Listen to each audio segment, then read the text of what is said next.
C'est bon, merci à tous d'être là pour cette présentation et ce lancement de la saison Centre culturel universitaire, saison culturelle de l'Université de Corse 2015-2016. Nous avons choisi ce format cette année dans le cadre, bien entendu, d'Allegria, de la convivialité, de la rentrée étudiante pour cette année.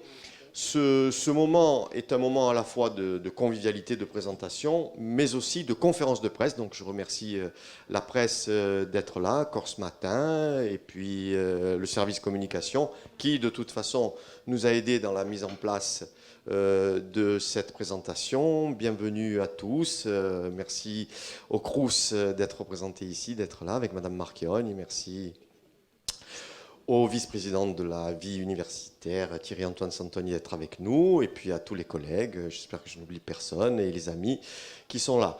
Alors, programmazione culturale 2015-2016, vous voyez que l'outil qu'est le service commun du Centre culturel universitaire et l'outil que constitue ce Spazio Nadale Luciani est à votre service sur différentes orientations. Bien entendu, notre cœur de compétence demeure les ateliers. Je remercie aussi l'équipe et les moniteurs d'entretenir et de faire aller bien ces ateliers, mais en même temps, c'est une programmation qui se divise, enfin, même si elles sont aussi transversales, en plusieurs secteurs. Les concerts, les stands des conférences qui sont à peu près dans le même domaine, c'est-à-dire un domaine de la connaissance et des conférences, et puis l'activité de théâtre. Voilà, donc les programmations se font bien entendu en équipe. Sur les conférences, nous travaillons avec, et les stands, nous travaillons avec Jacques Thiers et moi-même pour rendre éclectique ce rapport à la connaissance. Nous travaillons aussi avec la cellule de valorisation. Je salue Marie-Françoise Salicet ici, qui nous donne un sacré coup de main pour cette programmation, toujours avec des collègues de l'université, mais pas seulement, parce que nous sommes aussi en relation avec le reste de la Corse et le Centre culturel universitaire se veut aussi à l'interface du monde de la connaissance et de la culture de la Corse entière. Il n'y a pas que l'université, et notamment à l'interface de la ville de Corté et de son bassin de population très large, mais bien entendu bien au-delà. Voilà, je tiens beaucoup à insister là-dessus. Le Centre culturel universitaire, l'université, ça n'est pas un lieu avec des cloisons ou des barbelés sur les campus. C'est bien entendu en osmose totale avec la population et notamment avec la ville de Corté, avec qui nous avons une convention et avec qui nous travaillons régulièrement. Voilà, donc ce programme est bien entendu ouvert à l'université et aux universitaires et aux étudiants, mais bien entendu aussi très très largement à la population. Cet espace est fait pour accueillir tout le monde, sans distinction, bien entendu, de corporation. Voilà, on va présenter l'ensemble de la programmation de façon découpée. Elle se veut éclectique. Dans un premier temps, je vais accueillir Jean-Pierre Duigeli. Je lui demande de venir un petit peu à mes côtés. Jean-Pierre Duigeli est ici enseignant dans la filière art et il est chargé de la programmation théâtrale.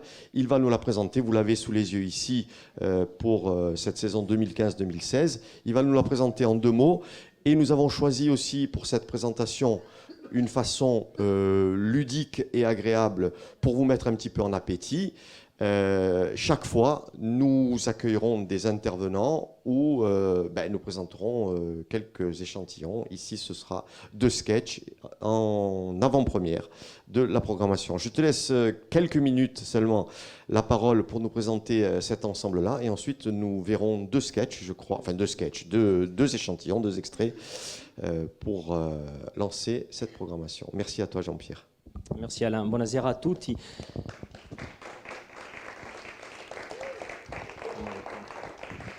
Donc la création théâtre cette année regroupe 12 pièces. Elle s'articule autour de 3 actes. Donc il y a 8 compagnies professionnelles qui travaillent sur le territoire depuis de nombreuses années. Des spectacles en langue française, en langue corse, des spectacles en langue multilingue, plurilingue, puisqu'il y a aussi des spectacles en langue italienne. Alors elle s'oriente, si vous voulez, autour de la création, je dirais, contemporaine insulaire. Nous avons choisi 8 spectacles. Ensuite, dans le deuxième axe, ce que nous avons appelé les spectacles découvertes, ce sera des compagnies amateurs, voire même des amateurs éclairés. Et un axe nouveau, nous avons laissé la place aux étudiants. Nous leur avons fait deux spectacles de commande qui auront lieu donc au premier semestre et au deuxième semestre. Ce sont des étudiants en art. Le thème, je dirais, générique qui a été choisi, c'est Abrimaolt. Donc ça a été un thème qui a donc été donné.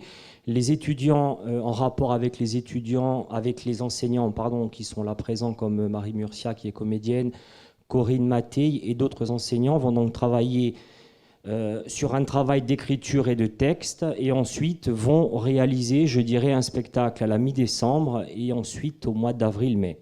Donc ça, c'est pour les orientations, je dirais, générales de cette programmation. Donc peut-être vous dire deux mots, puisque tout à l'heure, vous allez voir des extraits de la compagnie Avunigi, là, qui est dirigée par Charlotte Arrighi de Casanova, avec Marie Murcia et Marie-Ange Giron. Mais Abrimaolt, c'est un travail intéressant parce que ça a été un collectage de textes de femmes qui a donc été fait. C'est un spectacle qui a été joué sur un parcours déambulatoire dans les jardins suspendus de Bastia il y a plus d'1 an. Et là, donc, ces trois personnes, ces trois femmes, donc, vont se joindre, je dirais, aux étudiants qui vont leur faire écrire donc, des textes, et ils pourront rejoindre, je dirais, le spectacle professionnel qui sera programmé dans quelques mois. Ensuite, il y a un spectacle à Bassione qui sera donc en collaboration Tony Casalonga, CC Vogge et l'art. Il y a un spectacle donc bilingue. Rome l'hiver, Noël Casal, et un spectacle intéressant, puisque ce sera un professeur d'université qui, en 1938, Hitler et Mussolini lui ont demandé de le suivre pendant une semaine lorsqu'ils étaient en train de faire des visites dans différents musées de Rome et de Florence. Ensuite, un travail aussi qui questionne l'écriture contemporaine, puisque c'est un jeune de 35 ans, un jeune Québécois, Étienne Lepage. Ça s'appelle L'Enclos de l'éléphant. C'est Paul Grenier, le Théâtre, une troupe d'Ajaccio, qui va présenter son travail. Peut-être un spectacle un peu plus didactique, mais à la fois intéressant, puisqu'il retrace, je dirais, la grande histoire du théâtre avec les textes fondateurs. Ça s'appelle Brève histoire acadabrantesque du théâtre. Ce sera avec Helios Perdita. La grande aussi, je dirais, première et la grande originalité, c'est que cette année, nous avons donné donc une carte blanche à la compagnie Toute une chaîne qui va monter un texte de théâtre, puisqu'il a écrit pour eux. C'est Marco Biancarelli qui a écrit donc Igar Nawal et dit Igor Ibarsi, et cette compagnie bénéficiera d'une résidence d'artistes. Daniel Delorme, excusez-moi, je vais un peu vite, qui est un acteur, on l'a beaucoup vu au cinéma, comédien de théâtre et plasticien. Et l'intérêt, je dirais, de son monologue du Broch, c'est qu'il va proposer 3 jours en amont ses œuvres plastiques aussi. Voilà, donc je crois que j'ai fait plus ou moins le tour de la programmation théâtre. Et donc ensuite, comme je vous l'ai dit, les 2 spectacles étudiants, donc ça va être un working progress, si vous voulez, donc un premier jet en fin décembre, avec donc les étudiants de première, deuxième et donc 3e année. Et puis ensuite, un spectacle plus abouti en avril-mai. Voilà. J'espère avoir été assez complet. Excusez-moi, j'ai oublié aussi L'herbe rougit le chien dent, qui travaille plus sur une transversalité, qui prend en compte aussi les arts du cirque. Et c'est la compagnie Acrobatica Machina qui va se produire aussi dans quelques temps. Excusez-moi, je n'ai pas les dates en tête. Le 13 mars. 16, voilà. Donc les dates sont donc affichées. Voilà, donc venez nombreux et ne ratez pas demain soir le Roméo et Juliette parce que je joue demain soir. Voilà. Merci, buonasera a tutti. Alors, maintenant donc vous allez voir, donc on a demandé, donc toutes les compagnies ne pouvaient pas être là réunies ce soir, mais Marie Murcia et Charlotte Arrighi de Casanova nous ont fait la gentillesse d'être présentes ce soir, et Daniel Delorme aussi. Donc, mesdames, Daniel, monsieur, mesdames, monsieur, ils sont en train de se disputer. Les dames d'abord, tout à fait. Oui, alors nous, on a aussi avec nous Céline Vincent et Fiora Capitone. Voilà. Marie-Ange Giron n'a pas pu venir, merci. Donc nous vous écoutons pour ce court extrait, donc Charlotte et Marie. Oui, vous allez voir, on va vous écouter. Merci. Merci.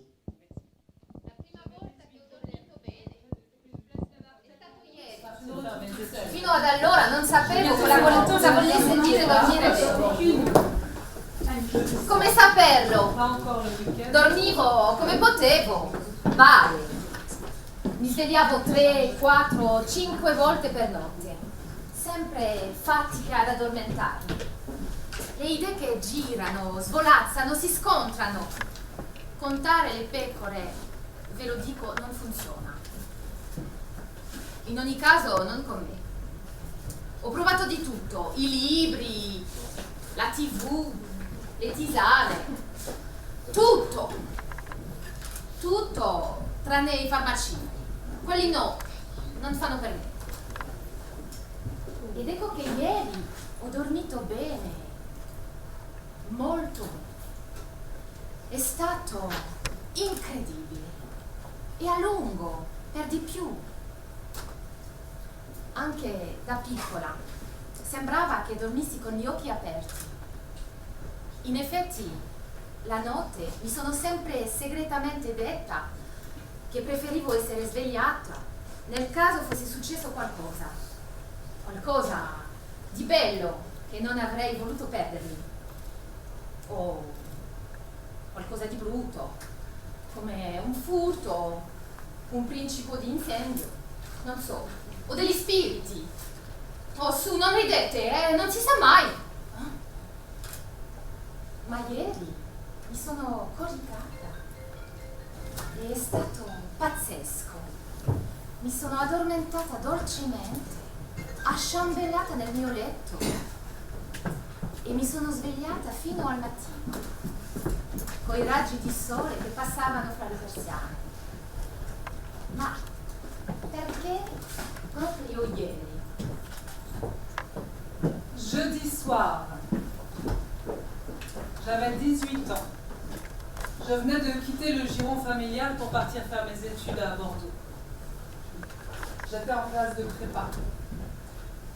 Jeudi soir donc. Pas encore le week-end, une journée chargée le lendemain.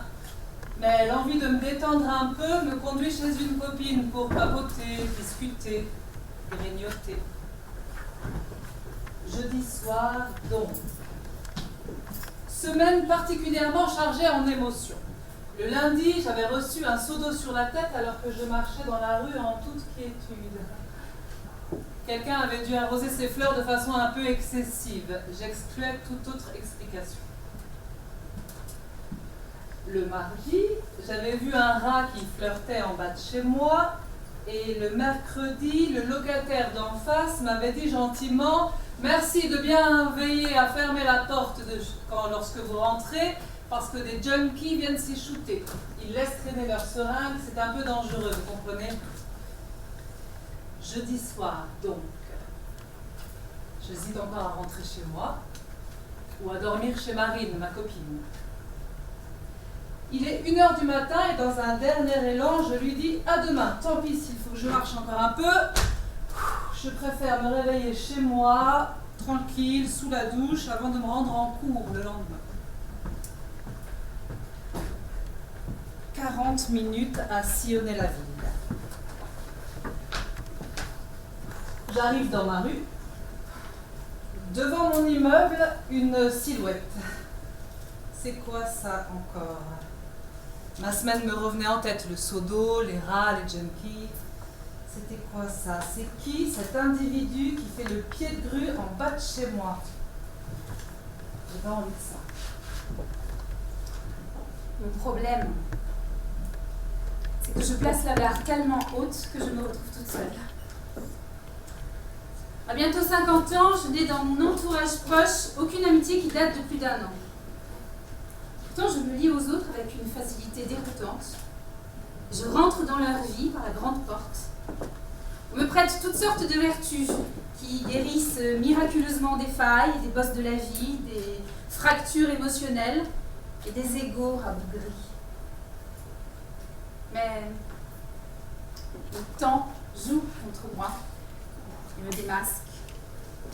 Dès que je sens mon pouvoir de nouveauté décliner, je disparais. Je disparais de leur vie avant que la déception que j'incarne ne m'explose à la figure. Non. Je ne suis pas la solution miracle. Non, je ne réconcilie pas les opposés. Non, je ne vous aime pas, malgré vous. Non. Je disparais. Et la haine fait son entrée magistrale, telle une actrice qui est belle, qui le sait, et qui cabotine parce qu'elle est mauvaise.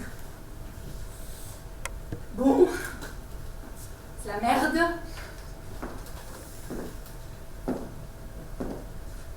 J'aime le silence et l'air frais de la nuit. Je profite des moments volés de ces derniers matins où je m'endors dans les bras de Paul, mon amant du moment. C'est joli chez lui.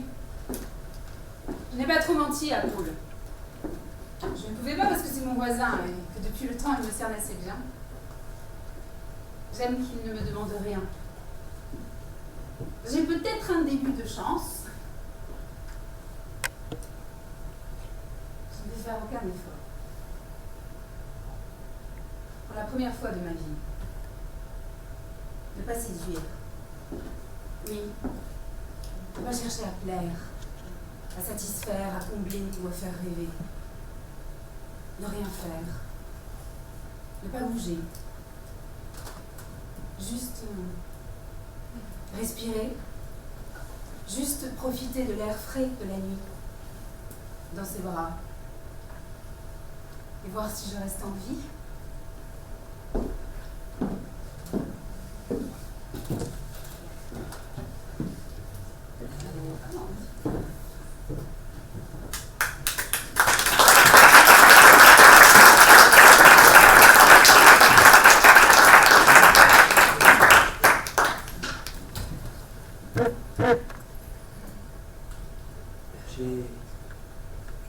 J'ai plus de souvenirs que si j'avais 6 ans. 6 ans. C'est le temps que j'ai passé dans le ventre de ma mère. Ou pas très loin. Je n'avais pas le droit de jouer avec les enfants dans la rue. Je m'en fichais. De toute façon, j'étais bien trop occupé à promener mes doudous dans mon camion-benne qui servait d'autobus. Faut dire qu'avec maman, nous avions des transports en commun. Sinon, je faisais des châteaux forts avec des documents en bois.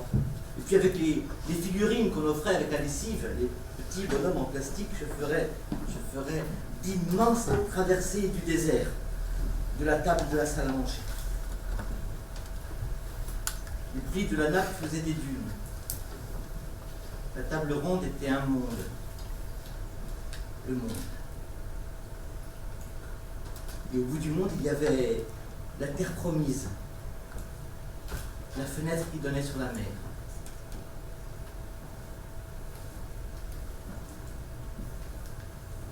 Je n'ai jamais rien regardé aussi longtemps que la mer. Longtemps. Et par tous les temps. Je crois que j'ai vu tous ces visages. Et puis, je me souviens que plus tard, je pleurais. Maman, maman, la mère a disparu.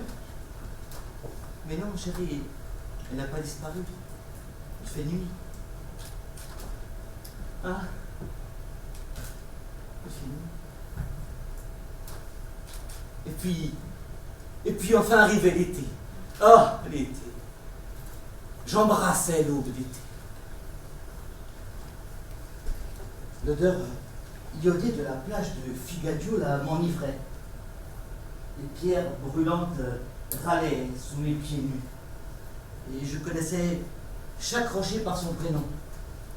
Depuis l'île, mon bateau de pierre, je regardais à bâbord sortir les cabanons bleus des barques multicolores qui filaient vers le large. À tribord, il y avait le bar de la plage qui chantait « J'ai un problème. J'ai un problème, je crois bien que je t'aime. J'ai un problème, je crois que je t'aime aussi. »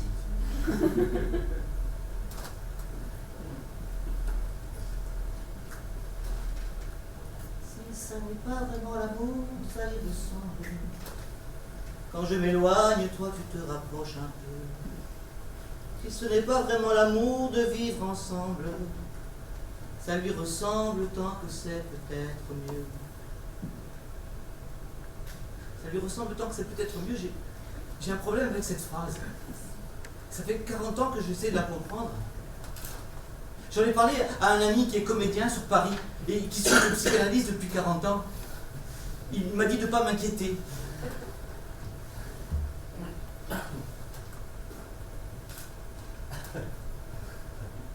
Si on fait abstraction de la poésie alidéenne, ça lui ressemble tant que c'est peut-être mieux. Si tu veux analyser cette phrase, mon vieux, tu t'en sortiras pas avec du BHL ou du Michel Onfray, du philosophe de chez Kerdruch, chez Ruquier, non. Là, il nous faut du lourd, du présocratique, du nietzschéen, du ainsi parlait Zarathustra. Ça lui ressemble tant que c'est peut-être mieux, c'est 2001, l'Odyssée de l'espace. L'homme face à son double cosmique. Qu'est-ce qui nous ressemble le plus? Le singe ou le miroir monolithique? Est-ce si mieux ou est-ce si niesque? Attention, là on est dans du questionnement existentiel. Existentialiste dirait Sartre, existentiel dirait Heidegger. Est-ce que la copie est supérieure à l'original? Jean-Pierre Pernaut, TF1, très bon, régional. Ça ressemble à un journal, ça a l'air mieux qu'un journal, mais il n'y a pas d'information. Pourtant, c'est celui que les gens préfèrent, c'est énorme. L'être et le néant. La télé et la réalité.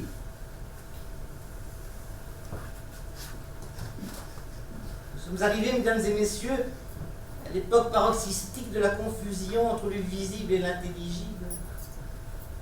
La confusion entre le visible et l'intelligible. Là, je vois qu'il y a des gens qui sont complètement largués. Là-bas, au fond, le monsieur peut rentrer chez lui.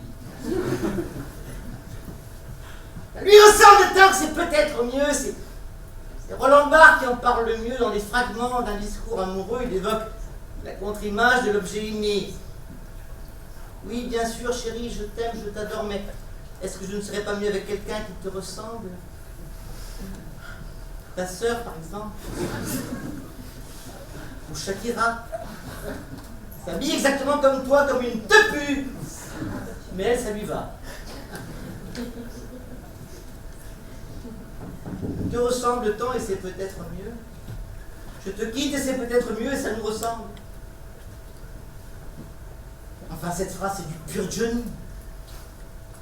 Et Johnny, c'est comme l'opéra. Faut pas comprendre, faut écouter.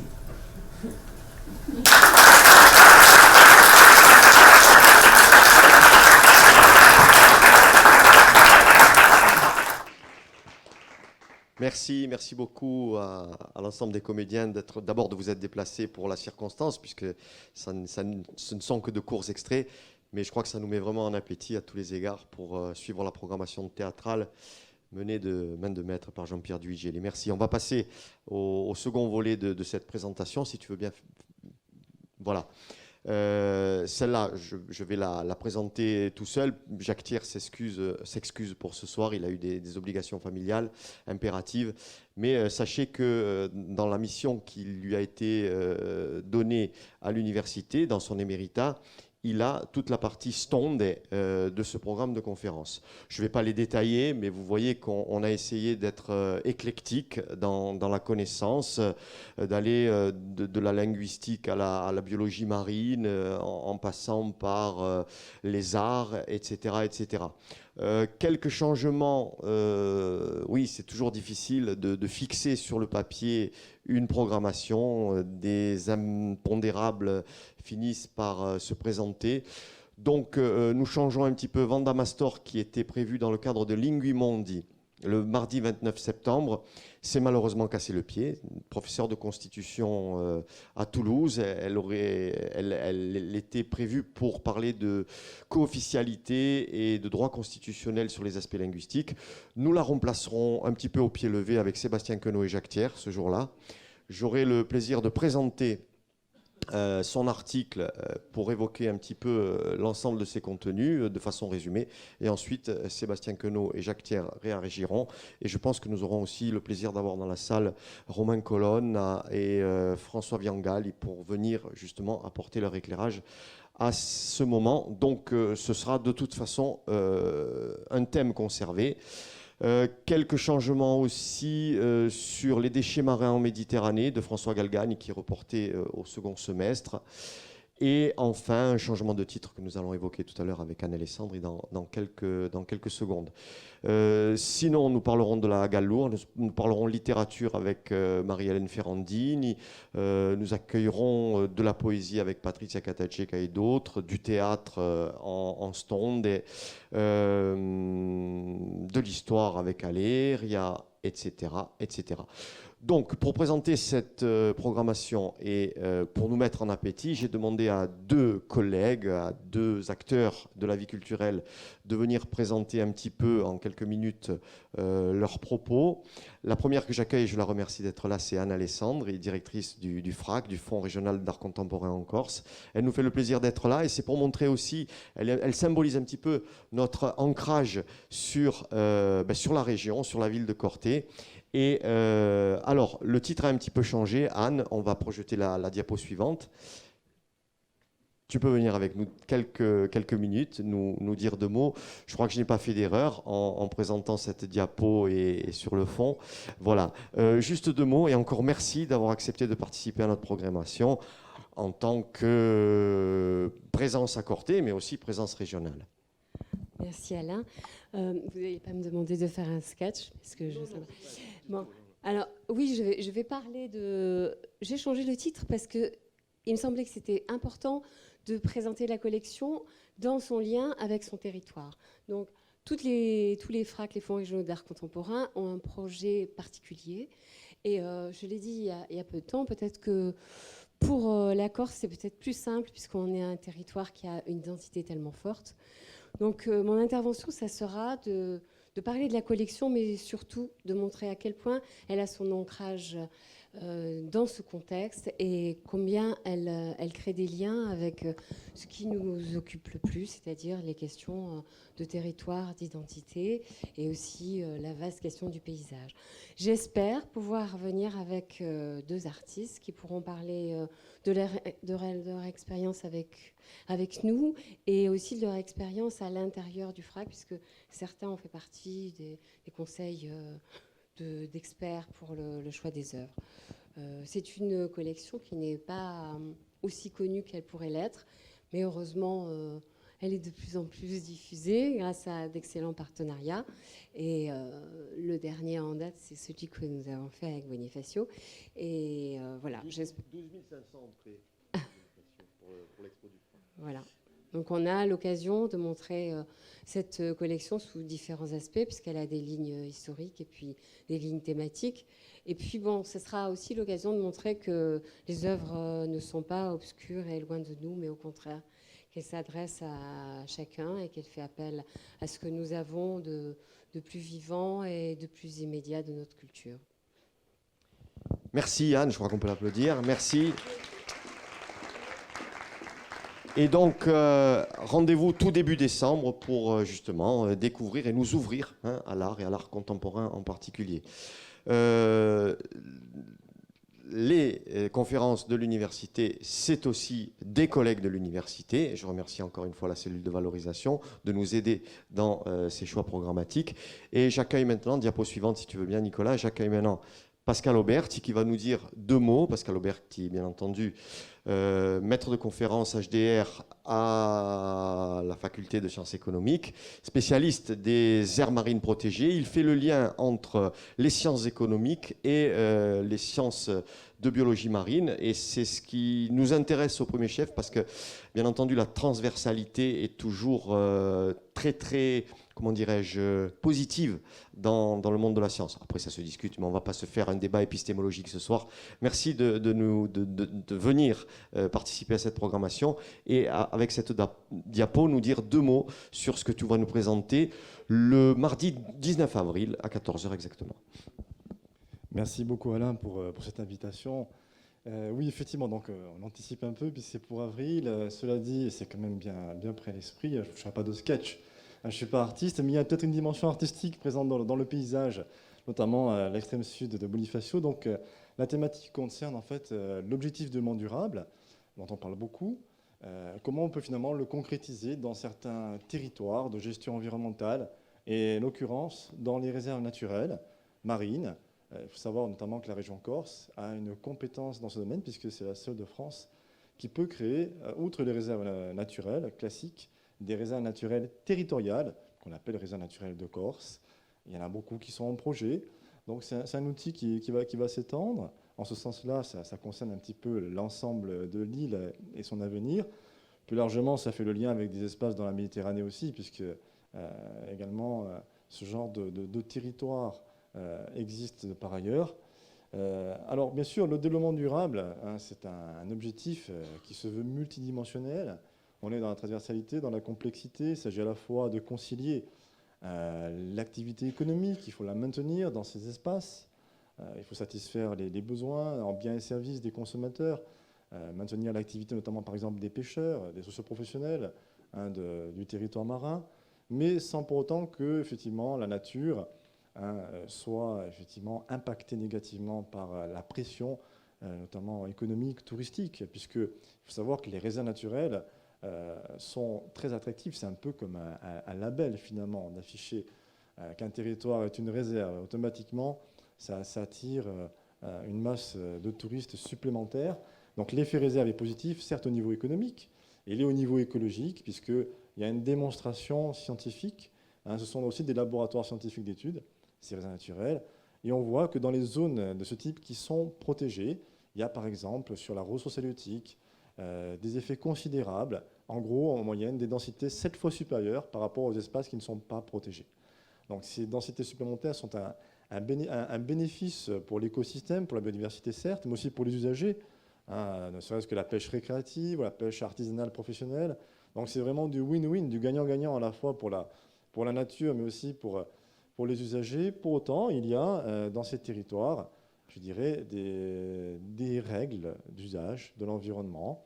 On est dans un développement durable qui est pas bipolaire. C'est pas que la durabilité forte, où il y a que le gel du territoire et où on prive tous les usages socio-économiques. Il n'y a pas que la durabilité faible, ou au contraire, c'est la marchandisation des territoires.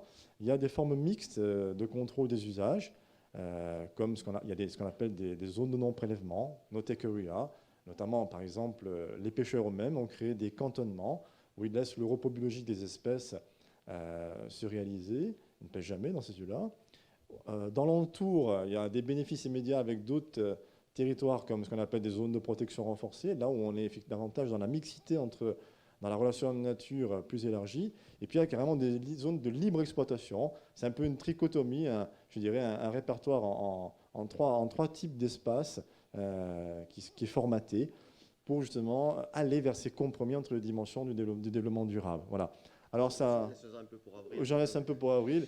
Et pour dire que bien sûr, ça fait l'objet de plans de gestion, de planification, dont il est important de suivre les résultats avec de l'évaluation, de manière partagée avec des conseils scientifiques, avec des comités consultatifs, mais aussi ça doit déboucher sur de bonnes pratiques en termes de comportement, voire une dissémination de résultats dans la société, voire dans la Méditerranée au sens plus large.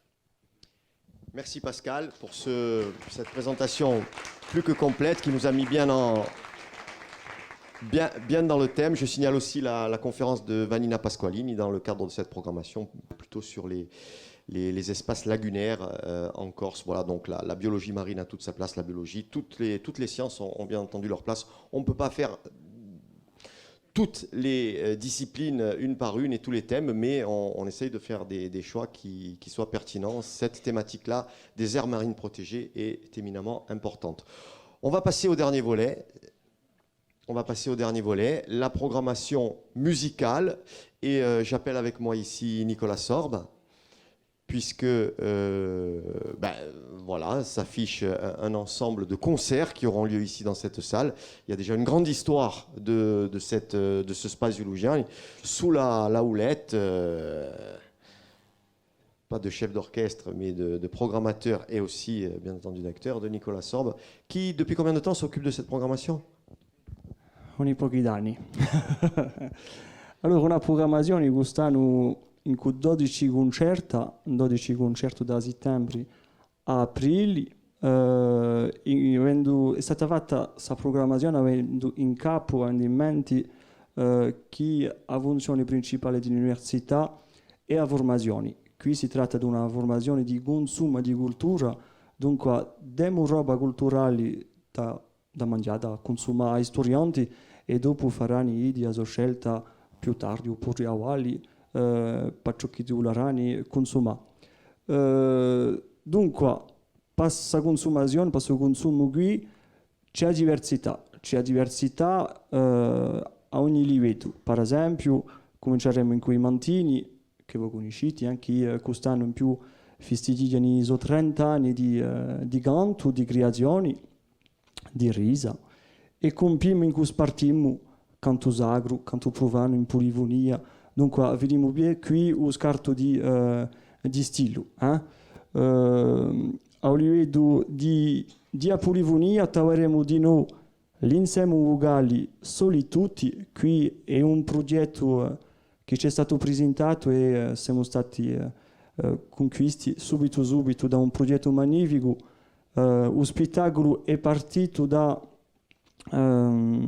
7 pittori di Tony Casalonga che hanno ispirato, che hanno dato l'estro a Gian Pietro Ristori, che ha cacciato un libro di poesie, e dopo a suo libro di poesie hanno pensato che sarebbe una buona di cantare sta fare qui in polifonia, in cui Ugo, soli tutti, e dunque ci sono stati 7 compositori che sono intervenuti per creare questo spettacolo, che sarà un spettacolo di voci e di immagini. A livello dunque di diversità, come vi dicevo innanzi, abbiamo fatto di nuovo diversità a livello di Avama, di gruppi famosi e principianti. Abbiamo fatto quest'anno la scommessa come per il teatro di studenti, dunque ci saranno i gruppi pochi conosciuti, anche certi mica conosciuti, sarà per certi la prima volta che li sa fare che li cantano davanti a una scena. Ci sarà per esempio il gruppo Pasqualina, che è un gruppo allo stesso tempo a Tedo, che è stato creato dal centro culturale universitario. L'idea è di pidare studenti che hanno competenze musicali, competenze vocali, e di farli lavorare di un'altra maniera che la Tedo di canto che esiste di farli lavorare di maniera appena di più provvisionali, facendo di noi un po' di creazioni in cui scritti dagli enti dell'università, compositori che notavamo di noi qui all'università, ma dice di avere competenze sopra loro, dunque ne approfittiamo.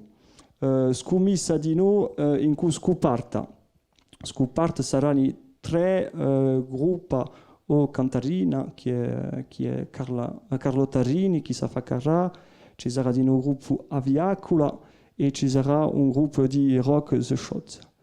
In scommessi, mezzi scommessi di radio, in cui una vama di più in onda, parleremo di Ugulera, che è un gruppo che fa soprattutto animazioni, che si è messo di poco a creazioni e sa fa carne qui per presentarci si creazioni qui. Gli stessi affari per il gruppo Cirnesi, che è un gruppo strutturato di Rodiano Bastiaci, che da pochi anni presentano affari proprio interessanti, studiano ma hanno una maturità che gli permettono di fare concerti. E dopo ci sono gruppi più famosi, come ne abbiamo parlato innanzi, Diana Salicetti, che voi conoscete forse in giornalismo, ma Tadino sa voce straordinaria che mi piace mondi, che è presentata solamente tra il fado portoghese e certi avere piuttosto come una voce all'uso irlandese. Noi diciamo che è una voce corsa, ci conviene, ci basterà. Il gruppo Arapa, composto soprattutto da Iso Trebucci, Don Matteo Santini, Giancarlo Papi e Giacomo Guglioli. Pietro Guelfucci che non presentiamo mica, ma non ha mai cantato solo in questa scena qui, era come una mancanza, era venuto qui per cantare in 5 voci, qui dunque sarà un spettacolo di Pietro Guelfucci. Mi manca un gruppo, mi pare che del gruppo Vitalba, e penso che per presentare un medo sarebbe di cantare, forza. Ben voleva cantare in tutta Vini, se voi permettete, e come un c'è mica Don Matteo Santini che lui ha detto 2 parole, e mi ha passato due diapo per presentare, ecco, vabbè, per presentare, no, ma poi sta, perché è qualcosa che ci tenia monda a cuore e di apra giusto appunto su spazio qui, come l'ha detto Nicola, su spazio qui all'ambio cortinese, all'ambio corso, sui scoperti, eccetera. Dunque, voglio chiamare a Jean-Baptiste De Nobili e a Jacques Luciani, 2 secondi qui. Voilà, juste 2 mots. Donc je disais pour la presse peut-être que nous avons voulu ouvrir cet espace à la ville de Corté. Mais quand on dit à la ville de Corté, c'était vraiment dans ce qu'elle a peut-être, pas de plus authentique, mais dans ce qu'elle a d'identitaire en matière de musique. C'est-à-dire que moi j'ai connu Corté avant l'université et puis je peux vous garantir que ça chantait et ça chante depuis toujours. Donc, avec Jacques Lugiani et Jean-Baptiste De Nobili, ce sont des personnages hauts en couleur de la ville de Corté, et des amis en plus, on a voulu monter, alors je ne sais pas ce que ça va donner, c'est un pari aussi, hein, on a voulu monter une soirée qui soit tout à fait cortenaise et qui ait un petit peu des allures de cabaret, même si ça peut être complètement ouvert. Alors je ne sais pas qui peut nous peut-être Bati, deux mots sur comment on va faire le 25 novembre pour se faire plaisir. Bonsoir. Bon, le projet, oui, était vraiment très beau à faire, mais peut-être pas si facile, parce que on ne retrouvera pas tout le tissu musical d'hier et d'aujourd'hui à pouvoir vraiment reconstituer ce qu'était Corté à travers la musique de l'époque, à travers, je dirais, les voix cortenaises, les groupes cortenaises dont on parlera sûrement, c'est le groupe La Manée, là, vous voyez, là, qui est en photo, et dont le père de Jacques, qui était aussi, qu'on voit sur la photo. Voilà, donc on reparlera de ces moments des années d'avant-guerre où Corté était vraiment une ville qui accueillait au moins une trentaine de musiciens qui avaient fondé un groupe de mandoline, guitare et mandoline, dont certains connaissent encore l'existence, qui ensuite, bon, les morceaux se sont transmis d'âge en âge avec les nouvelles générations et on a essayé de conserver. Bon, pour nous, pour ce projet-là, on essaiera de retrouver à l'appui aussi quelques photos de l'époque à travers les personnages qui vont constituer ces instants, hein, qu'on essaiera de faire revivre. Et l'aide peut-être de Dominique Gambini, qui est connu pour son travail sur la mémoire et ses facultés sur le visuel et l'audiovisuel, pour pouvoir faire un beau spectacle sur Corté d'hier et d'aujourd'hui. Voilà.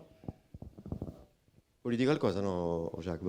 Donc, vous l'avez compris, quelque chose qui nous tient vraiment à cœur ici. Et puis, bon, on fait un petit peu ce pari, à la fois de la mémoire et de l'actualité, mais surtout de la convivialité. E farsi assai piacere. E ci tengo e poi aspettiamo i cortinesi, aspettiamo anche a stampa per valorizzare questo momento qui.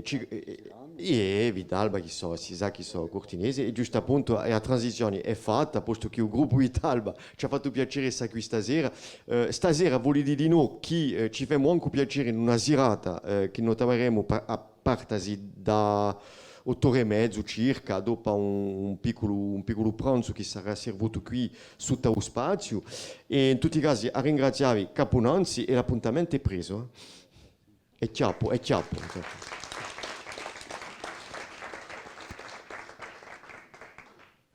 Allora potremmo ancora quantunque ringraziandoli di cuore uno dei gruppi, uno dei vanali musicali di a Corsica oggi, il gruppo Vitalba qui a chiudere ce moment. On va conclure ce moment. Merci d'y avoir participé. C'était une façon un petit peu conviviale de vous présenter les choses et de vous mettre un petit peu en appétit. On vous attend bien entendu nombreux lors de nos concerts, de nos conférences et de nos pièces de théâtre. Je remercie bien entendu tout le service com, la cellule de Valo. Je remercie le président d'être là et d'accompagner régulièrement ce service commun qui est à la disposition, encore une fois, de la communauté universitaire, mais un petit peu comme la communauté éducative au sens large du terme, c'est-à-dire la communauté corse au sens large, cortenaise, au sens plus restreint au territoire, au bassin de chalandage, comme disent les économistes. Et merci bien entendu à l'équipe du CCU, merci en particulier à Louise Miniconi qui nous accompagne régulièrement, responsable administrative du Centre culturel universitaire. Et on a une pensée bien sûr pour Jacques Thiers qui n'a pas pu être là ce soir, et à toute l'équipe des moniteurs qui sont à fond en ce moment. N'oublions pas que le Centre culturel universitaire cherche aussi à mettre en lien ce qu'il y a de plus visible, c'est-à-dire les concerts, les spectacles, les conférences, avec les ateliers. Et merci bien entendu à nos collègues qui collaborent à la programmation, Nicolas Sorbe et Jean-Pierre Duigeli, qui nous ont accompagnés ce soir. Penso che non scordate animo, buonasera a tutti, vi aspettiamo dopo per un pranzetto che sarà servito qui sotto e poi dopo per una serata cantata. A ringraziare la stampa di noi. Dopo facciamo un ritratto. Bidagua.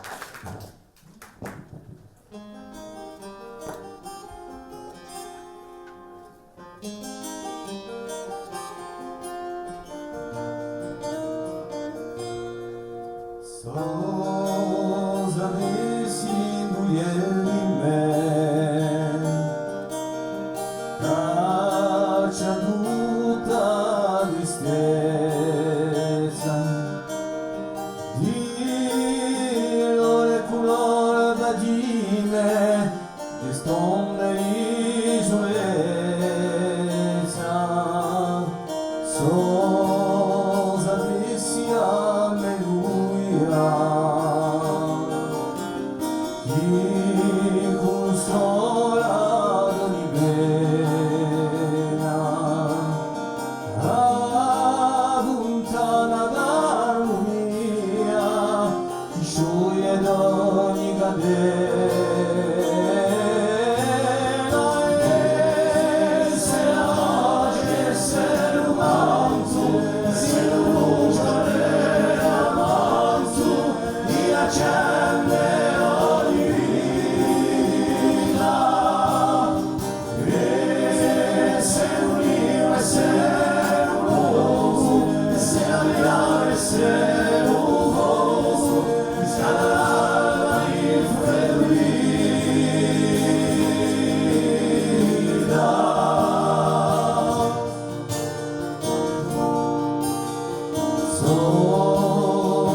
Se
Juste une seconde chanson, comme on a le droit d'en faire que deux. Donc la deuxième et la dernière.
Sogno strappato in cielo da lui.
Bravo, mademoiselle. Merci beaucoup.